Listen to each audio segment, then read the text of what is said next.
একজন মানুষ সে নামাজ না পড়ুক, সে রোজা না রাখতে পারে, সে জাকাত হয়তো না দেয়, কিন্তু ওই মানুষটা যদি রাসূল সাল্লাল্লাহু আলাইহি সাল্লামকে ভালোবাসে, তখন সে আল্লাহ রাসূল সাল্লাল্লাহু আলাইহি সাল্লামের বিরোধিকারীকে কখনো সে প্রশ্রয় দিবে না।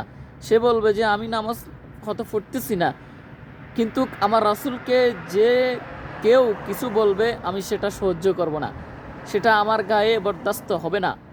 এই কারণে আমাদের রাসূল আমাদের আইডল, আমাদের রাসূল আমাদের জানের চাইতে প্রিয়। আমাদের রাসূলকে আমাদের ছেলে সন্তান, আমাদের পিতামাতা, আমাদের আত্মীয়স্বজন, সমস্ত মানুষ থেকে আমাদের রাসূলকে আমাদেরকে ভালোবাসতে হবে। রাসূলের মোহাব্বত আমাদের সকলের ইমানদার মুসলমানদের অন্তরে থাকতে হবে। নারী পুরুষ সকলের অন্তরে থাকতে হবে। নারী পুরুষ সকলের অন্তরে আমাদের রাসূলের মোহাব্বত আলহামদুলিল্লাহ থাকতে হবে। আল্লাহ তাআলা আমাদের সবাইকে আমাদের রাসূলের মোহাব্বত, ভালোবাসা আমাদের অন্তরে থাকার তৌফিক দান করুক।